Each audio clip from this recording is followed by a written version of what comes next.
मैं एक बात कहता हूँ, मेरे से बहुत से लोग आते हैं और ये कहते हैं कि साहब अपने प्रवचन के बाद में थोड़ी आप ये बात कह देना, ये सूचना कह देना, ये कह देना, ये कह देना, ऐसे लोग आ करके बताते हैं।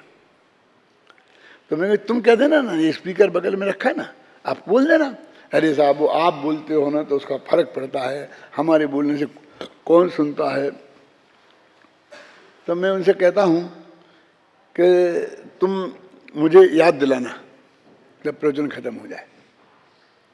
क्या इतनी सी बात याद है ना, पर्चे पर लिख के दे देता हूँ। नहीं, पर्चे पर तो लिख के ठीक किया, लेकिन याद दिलाना।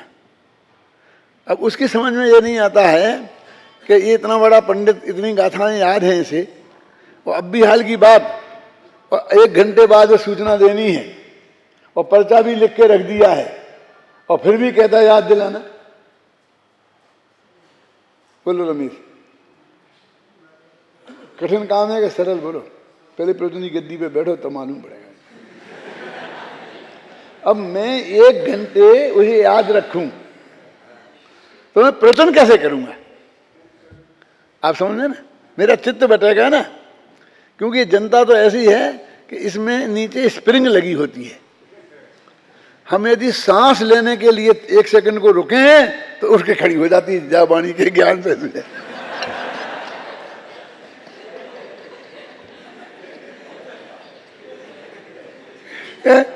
हम जरा प्रवचन खत्म करके ऐसे सुस्ताएंगे तब तक तो आगे वो बढ़ जाएगी, सूचना नहीं दे सकते हम।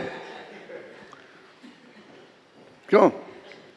मैंने कहा मैं माथे पे बोझा लेके नहीं चलता, तुझको सूचना दिलानी है तो तुझे जब मेरा प्रवचन खत्म हो, लोग न उठ पाए उसके पहले मुझे बताना पड़ेगा, कि कहना पड़ेगा तो मैं तेरी सूचना अवश्य दे दूंगा। समझ नहीं ना? तो उसने कहा कि ठीक है साहब, मैं याद दिला दूंगा। फिर उसने मुझे याद दिलाई और मैंने उसकी सूचना दी। फिर मैंने कहा भैया क्या आया था आज प्रवचन में? कि मैंने कुछ नहीं सुना। क्यों? कि मैं यही याद रखा कि इनका खत्म हो मेरा।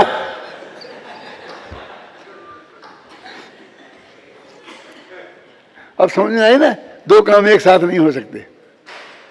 आपके प्रवचन में रंग क्यों नहीं आता है? आप 6 काम एक साथ में लेके बैठते हो। मैं कुछ नहीं लेके बैठता हूं। ये कहते आगे रूमाल खो के मत जाना, कि आ जाए तो समझना कि अपना है, नहीं तो इतना निकालता अपना था। एक साल मत खो देना, टोपी संभाल के रखना, ये कुछ नहीं, मेरा काम नहीं है। ये रहेगा तो रहेगा, रह जाएगा तो जाएगा, मैं कुछ नहीं जानता। मैं तो प्रवचन करता हूं, मैं पढ़ता हूं, मैं पढ़ाता हूं, मैं ये नहीं कर सकता। और जो सब कर सकता है वो कुछ नहीं कर सकता। अपने चित्त को पूरी तरह उसको एकाग्र होना चाहिए ना, अपने विषय पर केंद्रित होना चाहिए ना, कि क्या बात कही जा रही, क्यों समझाई जा रही है। तो यहाँ ये कह रहे हैं कि दुक्रियावादी का अर्थ कर रहा हूं मैं, कि 2 काम एक साथ नहीं किए जा सकते। एक द्रव्य 2 काम नहीं कर सकता। वो अपना करेगा, दूसरा दूसरे का करेगा। क्यों करे? कोई किसी का काम क्यों करे? ठाकुरों की बारात में नाई मसाल लेके चलता था, तो नाइयों की बारात में कौन मसाल ले? हम सब अहिमिंद हैं, प्रत्येक आत्मा पूर्ण समर्थ है, तो हम किसी का काम क्यों करें और कोई हमारा काम क्यों करे? देखो, जब सुखी जीवन आएगा, समृद्धि आएगी, फिर नौकर नहीं मिलेंगे, अरबों रुपए तुम्हारे पास होंगे, समझे ना? लेकिन अपना बिस्तर खुद लगाना पड़ेगा, अपना सामान खुद उठाना पड़ेगा। समझ में आई ना आपकी में? क्योंकि जब देश समृद्ध होगा तो उसका मतलब तुम्हारी समृद्धि माने देश नहीं है, हर बच्चे बच्चे की समृद्धि का नाम देश की समृद्धि है। और जब हर बच्चा बच्चा समृद्ध होगा तो नौकरी कौन करेगा? हमें पानी भर के देगा कौन?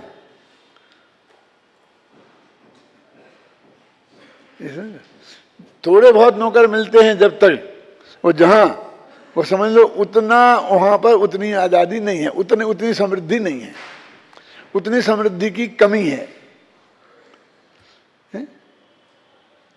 अरबपति हो जाओगे ना तो तुम्हारा बेटा तुम्हारी सेवा नहीं करेगा, नौकर करेगा, और नौकर नहीं मिलेंगे तो खुद करनी पड़ेगी, बेटा नहीं करेगा।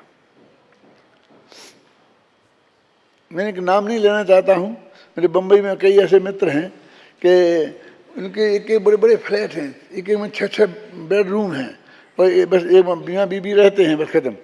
बच्चे विदेश में चले गए हैं, और ऐसे 4 भाई हैं, और उनका एक 80-90 वर्ष का बाप है, एक माँ है, उसके लिए उतना ही बड़ा एक फ्लैट अलग है।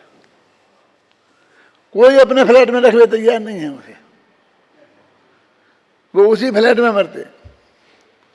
यदि इतने समृद्ध नहीं होते तो वो फ्लैट खरीद के नहीं दे पाते, तो कम से कम अपने फ्लैट में तो रख लेते। क्या है कि नहीं है, बोलिए। नाम मेरे जबान पर रखा है, लेकिन मैं लेना नहीं चाहता हूं।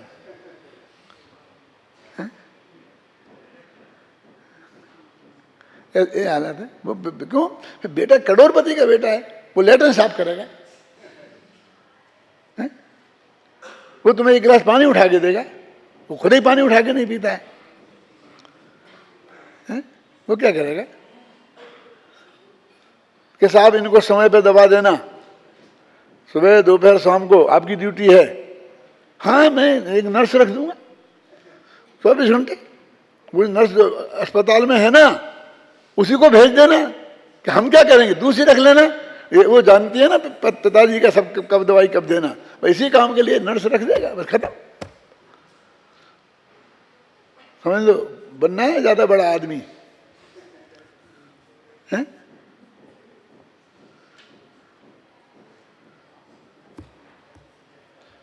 साहू अशोक कुमार जी गए थे इलाज कराने, क्लीवलैंड हार्ट का ऑपरेशन कराने, और वहीं मर गए।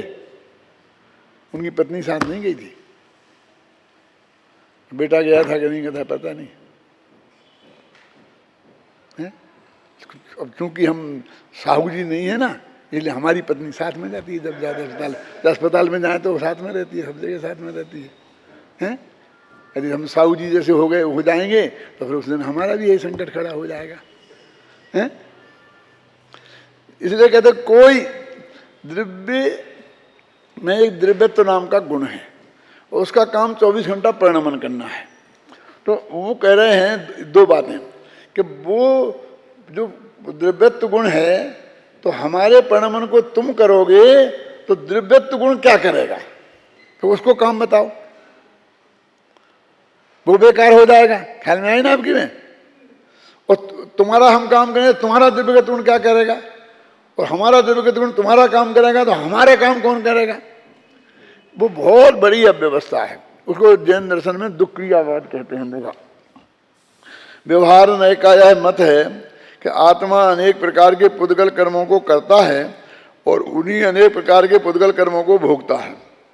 यदि आत्मा पुद्गल कर्म को करे और उसी को भोगे, तो वह आत्मा अपनी और पुद्गल कर्म की 2 क्रियाओं से अभिन्न ठहरे, जो कि जिनेन्द्र देव को सहमत नहीं है, क्योंकि जो जिसका कर्ता होता है वो उससे अभिन्न होता है। उक्त गाथाओं का भाव आचार्य अमृतचंद्र आत्मख्याति में इस प्रकार व्यक्त करते हैं।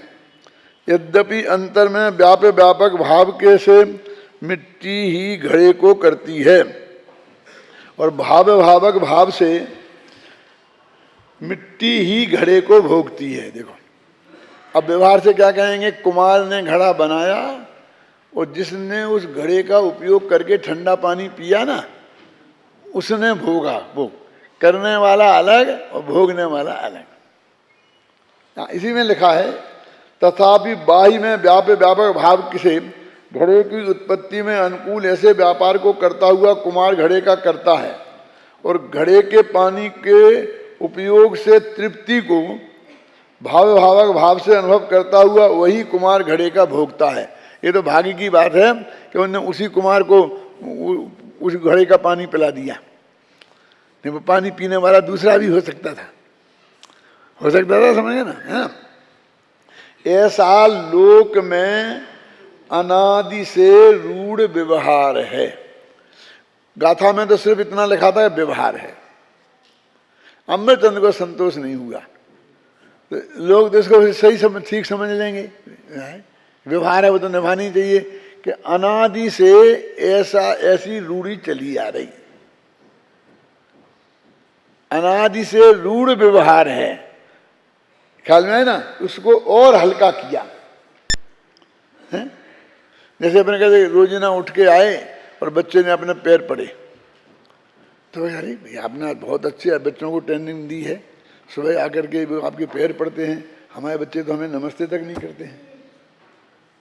तो कहते कि हमारे तो 7 पीढ़ियों से चला आ रहा है, धोख दूँ धोख दूँ धोख दूँ धोख दूँ, क्यों?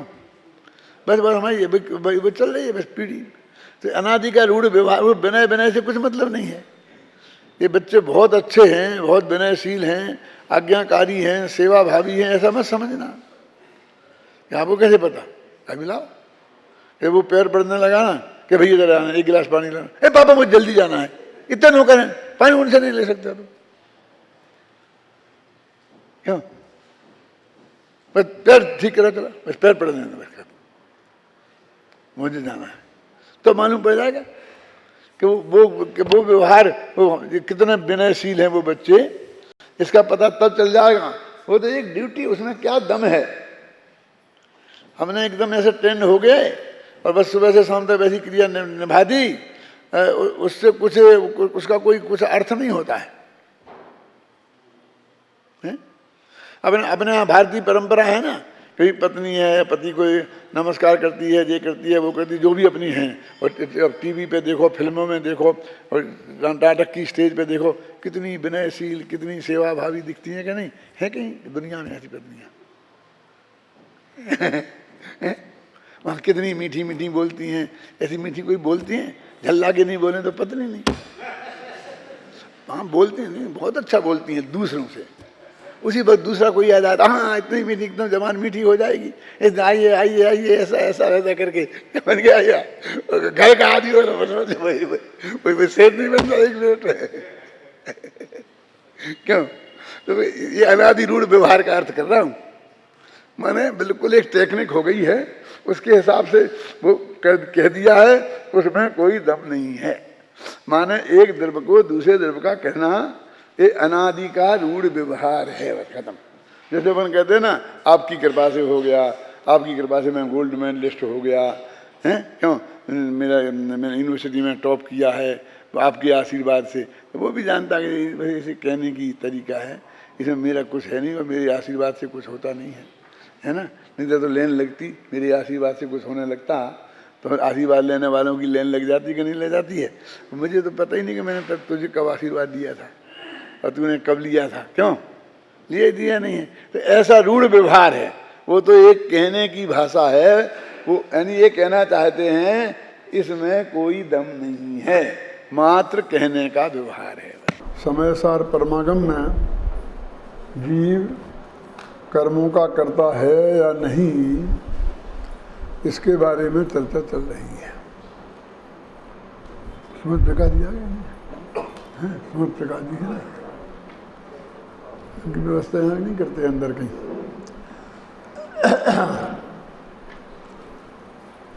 बहुत गले कर्मों का करता है कि नहीं, ये प्रश्न है।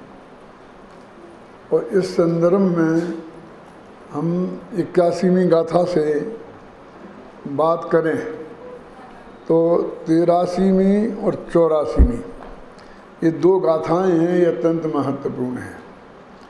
83वीं गाथा में निश्चय नय की बात कही है और 84वीं गाथा में व्यवहार नय की बात कही है। 83वीं गाथा में जिसमें निश्चय नय की बात कही है,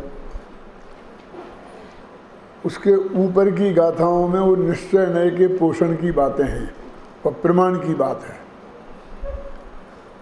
और 84वीं गाथा के बाद जो व्यवहार की गाथा है, उसके आगे सब व्यवहार संबंधी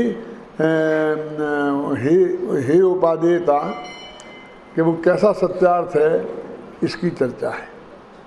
इस तरह आगे पीछे एकदम मिला करके एक बहुत व्यवस्थित विषय है। जो चले गए वो तो चले गए, उनकी बात अब जाने दें। लेकिन फिर भी जो बच्चे हैं, मैं उनसे ये कहना चाहता हूँ कि अभी यहाँ आगे पीछे 10-5 पेज पढ़ते क्यों नहीं है? यहाँ कितने स्पष्ट शब्दों में ये बात लिखी है कि आत्मा पौद्गलिक कर्मों का करता, भाव कर्मों का करता है या नहीं, जो भी कहा, व्यवहार से है और निश्चय से नहीं, वो बराबर दोनों के बारे में कथन है, एक एक गाथा में और गुरुदेव श्री के कोटेशनों में बहुत अत्यंत स्पष्ट है ये विषय। यानी जिस विषय में कहते हैं बहुत चर्चा चल रही है और विवाद सुलझता नहीं है, यदि ये समय सार अनुशीलन के प्रकरण पढ़ लें तो मुझे कहीं कोई विवाद नज़र नहीं आता। और मेरे से तो कोई अपेक्षा कर ही नहीं सकता है कि वो जो कहेगा मैं उसकी बात का, किसी की बात का समर्थन करूँगा। मैं तो जो पूज्य गुरुदेव श्री की बात आमना से चली आई है और मैंने खूब सोच समझ कर सब ग्रंथों का आलोड़न करके इसमें लिखी है, वो बहुत सोच समझ के लिखी है, वो वही बात मेरे से आएगी। तब मैं आपको जरा कहता हूँ, थोड़ा सा आपको अंदाज लगेगा। आत्म करे ना कर्म गुण, 81वीं गाथा। आत्म करे ना कर्म गुण, ना कर्म आत्म गुण करे। ये निश्चय की बात हो गई ना, ये बिल्कुल नक्की और पक्की बात है कि आत्म करे ना कर्म गुण, इसमें द्रव्य कर्म भाव कर्म सब ले लेना और नो कर्म भी ले लेना है। कर्म के नाम से जो भी जगत में हो वो सब ले लेना। आत्म करे ना कर्म गुण, ना कर्म आत्म गुण करे। अपन मानते कर्म के उदय से आत्मा में ये हुआ और आत्मा ने ऐसा किया तो कर्म बंधे, माने आत्मा ने कर्म बांधे और आत्मा में जो विकृति हुई वो कर्म के उदय से हुई। तो वो कहते नहीं, निश्चय नहीं कहता कि बिल्कुल ये बात सही नहीं है। पर परस्पर परिणमन में दोनों परस्पर निमित्त हैं, ये बात। पर दोनों में जो परिणमन होता है परस्पर, उन दोनों के परिणमन में दोनों परस्पर में निमित्त हैं। ये उसका निमित्त है, वो इसका निमित्त है। एक तो ये बात समझ लो कि निमित्त हमेशा पर होता है। ऐसा एक दोहा है ना, उपादान निज गुण जहाँ ता निमित्त पर होय। निमित्त माने पर और उपादान माने स्वयं। ये कह रहे हैं कि जब आत्मा रागादि भाव रूप परिणमित होता है तब ऐसा संभव नहीं है कि उस समय रागादिक का उदय ना हो। रागादिक का उदय नहीं हो, जरा मैं क्रोध नाम शब्द लेता हूँ सुविधा के लिए। देखो 25 कसाओं के नाम जानते हैं ना, क्रोध मान माया लोभ वगैरह। तो जितनी ये 25 कसाएँ कर्म की प्रकृतियाँ भी हैं, 148 कर्म की प्रकृतियों में ये 25 भी हैं। दर्शन मोहन जी की है ना 3 प्रकृतियाँ और चातम मोहन जी की 25 प्रकृतियाँ। तो ये पौद्गलिक भी हैं, क्रोध पौद्गलिक भी है और आत्मा में ये भाव पैदा होते हैं, वे आत्मा के भाव हैं। तो कहते आत्मा में जो भाव पैदा हुआ उसका उपादान करता तो आत्मा है ना। अभी जो उज्ज्वला बहन आज बहुत अच्छी क्लास ले रही है निमित्त उपादान की, शाम को उन्हें शुरू किया है, उसमें जो आप ध्यान से सुनेंगे तो बात आपको ख्याल में आएगी। उपादान तो आत्मा है, जो राग पैदा हुआ आत्मा में, क्रोध पैदा हुआ और क्रोध कर्म नाम का कर्म का उदय उसमें निमित्त है। और वो इतना पक्का और नक है कि वो ऐसा असंभव है, संभव ही नहीं है कि जब हमें गुस्सा आ रहा हो तब क्रोध कर्म का उदय ना हो।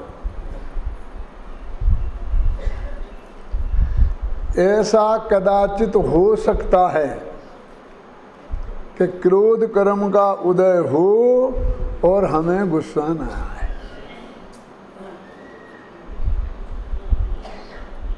क्या अब आप कहेंगे कि ये उल्टी उल्टी गंगा क्यों बहा रहे हैं? इसलिए कि कर्म तो समझदार है नहीं, फिर तो समझदारी से काम करेगा है? तो वो तो अपने समय पर उदय में आएगा, और जब कर्म उदय में आएगा उस वक्त आत्मा राग रूप प्रण में और नहीं प्रण में, ये तो समझदार है। यदि ऐसा मान लेंगे कि प्रणमन करना ही पड़ेगा, गुरुदेव की भाषा में कहूँ तो डिग्री टू डिग्री, तो मोक्ष का मार्ग रुक जाएगा। क्योंकि अनादि से कर्म का उदय तो हमेशा ही मिथ्यात्व कर्म का उदय ही है, और मिथ्यात्व कर्म के उदय में ही मिथ्यात्व कर्म के नाश का पुरुषार्थ होता है ना। उसका क्रोध कर्म का उदय है, और हमारा उपयोग दूसरे काम में लग रहा है, आत्मा में लग रहा हो तो उससे बढ़िया कोई दूसरा काम ही नहीं है। लेकिन अपने पुत्र का वियोग हो गया हो और एकदम शोक में लग रहा है, तो क्रोध को कहाँ अवसर है, वो तो रोता रहेगा। अभी करुणानियोग वाले बताएंगे वो उसमें संक्रमण हो गया, उसमें जाके उसके रूप में आ जाएगा, ये हो जाएगा, वो उनसे समझ लेना। लेकिन वो तो एक ही तीव्रता में किसी एक भाव में ही रह सकता है ना, है? समझ नहीं ना आपके? तो ऐसा समय हो सकता है। मैंने मिथ्यात्व कर्म के उदय के काल में मंद तीव्र में नहीं, टोडामल जी ने लिखा है, नदी का प्रवाह तीव्र हो उस पर हाथ पैर मारोगे तो बेटा कुछ नहीं होने वाला है, और मंद में यदि चुपचाप शांति से बहते रहे तो समुद्र में ही जाके गिरने वाले हो। उसमें हाथ पैर मारोगे तो किनारे लग सकते हो। लेकिन कर्म का आत्मा में राग गुस्सा आया है तो उस वक्त ऐसा तो हो सकता है कि सामने वाले ने आपको गाली दी हो कि नहीं दी हो, और फिर भी गुस्सा आ जाए बिना गाली दिए भी, और गाली देने पे भी आ जाए। लेकिन वो क्रोध नामक कर्म का उदय नहीं हो, ऐसा नहीं हो सकता। वहाँ पर बराबर नियम है, नियम बना हुआ है। तो इसलिए कहते हैं कि वो उसमें निमित्त है। अब भी कर्म बंधे, अब कर्म का उपादान तो कर्मण बढ़ना है। अब उसमें ऐसा संभव नहीं हो सकता तीन काल में कि आपके भाव ना हो, मोह राग द्वेष भाव, और वे कर्म बन जाए। फिर तो चाहे जिसको चढ़ जाएंगे, चाहे जब चढ़ जाएंगे। ऐसा भी नहीं हो सकता कि आप राग द्वेष मोह करें और कर्म ना बने, कहा जाते हैं। ऐसा भी नहीं हो सकता है कि आप राग द्वेष मोह नहीं करें और वे बन जाएं, और आप करें और नहीं बने। ऐसा उसको दोनों तरफ से कोई आज़ादी नहीं है। तो इन दोनों में परस्पर निमित्त है, निमित्त नैमित्तिक संबंध है। अब असली दिक्कत ये है कि जगत में निमित्त नैमित्तिक जिनका संबंध है उनको ही सारी दुनिया कर्ता कर्म संबंध मानती है, उसको ही कर्ता मानती है। निमित्त को कर्ता कहने का रिवाज है। और जिनवाणी में भी, उस जिनवाणी ने भी उन कथनों को अपने जिनवाणी में जगह दी है। क्यों दी है वो मैं अभी बताऊंगा, आप समझे ना। इस टोर में देखा निमित्त नैमित्तिक संबंध बहुत घने हैं, इसलिए उन्हें कर्ता कर्म कहते कहते देख लो, उसने किया तो हो गया। आप समझे ना, बराबर वो कहता है उसका कुमार है, कोई घड़ा ऐसा बनाओ, हमें तो मिट्टी रखी थी यहीं पर और कुमार था ही नहीं, और एकदम मिट्टी में से ऐसा घड़ा हो गया, बन गया हो तो बताओ। जब जब घड़ा बनेगा तो वहाँ कुमार की, गुरुदेव की भाषा में, हाजिरी अवश्य रहेगी। और अकेली हाजिरी नहीं रहेगी, उसका योग और उपयोग उसमें लगेगा। योग माने वो जो ऐसे हाथों में से ऐसे ऐसे करेगा ना, चक्का घुमाएगा, उसका नाम योग है। और ज्ञान उधर लगा रहेगा, इसका नाम उपयोग। होगा ही होगा। अब सारी दुनिया को वो कुमार ही दिखता है, घड़ा जब बना तब होता हुआ। अब मिट्टी बेचारी घड़ा बन रही है, अब वो इस जगह मूर्ख जगत को मिट्टी दिखती ही नहीं कि मिट्टी घट रूप में परिणमित हुई है। क्योंकि यदि ककरीली मिट्टी होती तो घट नहीं बन सकती, रेती होती तो घट नहीं बन सकती थी। तो असली दिक्कत क्या है कि उपादान की इसकी दृष्टि नहीं है, इसकी दृष्टि वैसे निमित्त पर है, निमित्त पर है। इसलिए कुमार उसका कर्ता दिखाई देता है और भोगता भी कुमार दिखाई, इसमें लिखा है सब। इसकी जो टीका है अमृतचंद की, उसको मैं पढ़ के आया हूँ। अब यहाँ रखे हैं 2 ही समस्या यहाँ। ये मेरी टीका, ये जयचंद छाबड़ा की टीका, ये सोनभद्र की छपी, ये जयपुर की छपी, और ये बीच में मैं बैठा हूँ। समझ ना, घबराना नहीं। मतलब वो दुनिया को कुमार दिखता है, और उस घड़े में पानी रख करके जो ठंडा पानी होगा उसको पी करके तृप्त होगा, वो तृप्ति भी कुमार को ही होगी। इसलिए भोक्ता भी वही है। कैसा वो नहीं, वो बेच देगा तो पैसा मिलने से जो तृप्ति होगी वो कुमार को होगी। माने समझ गए ना, कुमार उसका भोक्ता है। और ये होगा निमित्त की तरफ से कथन कि घट रूप क्रिया का कर्ता कुमार है और कुमार ही उसका फल भोगता है। अब ये कहते हैं कुमार ने क्या किया, मिट्टी घट रूप परिणमित हुई और घट रूप परिणाम को मिट्टी ने ही पाया, और घट रूप परिणति मिट्टी में ही हुई। इसमें 3 शब्द आएंगे अभी। कर्ता परिणामी द्रव्य क्रिया रूप परिणाम परिणति पर्यय की फिरन एक वस्तु त्रय नाम। बनारसीदास का समझे क्या है? परिणामी द्रव्य करता है, माने जो द्रव्य में परिणमन हुआ वो करता है, जो दूर बैठा निमित्त है वो करता नहीं है, ये कह रहा है। और जो हुआ वो कर्म है और जो हुई वो क्रिया है।